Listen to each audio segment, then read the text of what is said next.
ભરૂચ જિલ્લાના જંબુસર તાલુકા પંચાયતની ચૂંટણીના પરિણામો બાદ દહેગામ અને આસપાસના વિસ્તારમાં રાજકીય વાતાવરણ ઉગ્ર બન્યું છે. કાવી 2 બેઠક પર ભાજપના ઉમેદવાર શકીલ અહેમદ મલેકના પરાજય બાદ સોશિયલ મીડિયા પર એક વિવાદાસ્પદ વિડીયો અને વોટ્સઅપ મેસેજ વાયરલ થતા સમગ્ર પંથકમાં ચર્ચાનો વિષય બન્યો છે.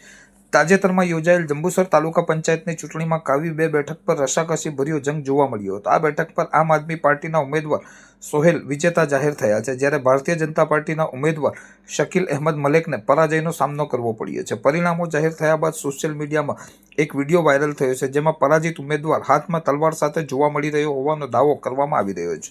એટલું જ નહીં, પરાજયના રોષમાં ગામમાં પાણીનો પુરવઠો બંધ કરી દેવાની ચીમકી આપતા વોટ્સઅપ મેસેજ પણ વહેતા થતાં ગ્રામજનોમાં ફફડાટ ફેલાયો છે. આ ઘટના પગલે આમ આદમી પાર્ટીના જિલ્લા પ્રમુખ પિયુષ પટેલે આક્રમક પ્રતિક્રિયા આપી છે. તેમણે જણાવ્યું હતું કે ભાજપ સત્તાના નશામાં હાલ પચાવી ન શકવાને કારણે હવે મતદારો અને વિજેતા ઉમેદવારોમાં ભય ફેલાવવાનો પ્રયાસ કરી રહી છે. લોકશાહીમાં હાર જીત સિક્કાની 2 બાજુ છે, પરંતુ હથિયારો બતાવીને જનતાને ડરાવવી તે અક્ષમ્ય છે. તેમણે તંત્ર પાસે આ મામલે તટસ્થ તપાસ કરી કડક પગલાં લેવાની માંગ કરી છે.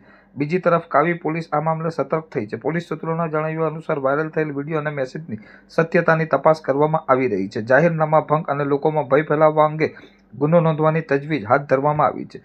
આ સમાચાર લખાઈ રહ્યા છે ત્યાં સુધી ભાજપ સંગઠન તરફથી આ મુદ્દે કોઈ સત્તાવાર નિવેદન સામે આવ્યું નથી. આજે ભારતીય જનતા પાર્ટીના રાજની અંદર લોકશાહી જ્યારે ખતમ થવા જઈ રહી હોય એવું દેખાઈ રહ્યું છે.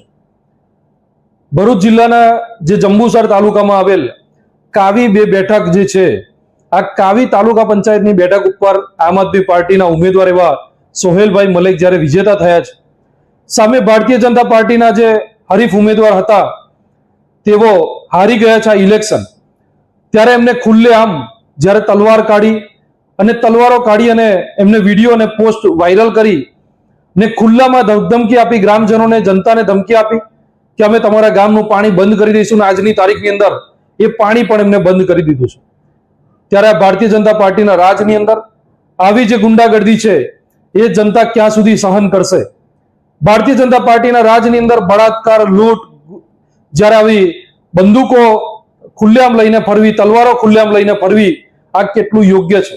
આ ગુજરાતના આવનારા ભવિષ્ય માટે ખૂબ શરમજનક વાત છે કે આવી રીતે જ્યારે કોઈ પણ પક્ષનો ઉમેદવાર જ્યારે જીતે છે, આમ આદમી પાર્ટીનો આટલો દર સાનો આમ આદમી પાર્ટીનો ઉમેદવાર જ્યારે જીત્યા છે, ત્યારે એમના ઉમેદવારને કંઈક હેમકેમ પ્રમાણે એમને દબાવવાનો પ્રયત્ન થઈ રહ્યો હોય એવી પ્રકારની આ તાનાશાહી અત્યારે ચાલી રહી છે. ત્યારે અમે આશા રાખીએ છીએ કે ભરૂચ જિલ્લા એસપી સાહેબ આની ઉપર કડકમાં કડક કાર્યવાહી કરે અને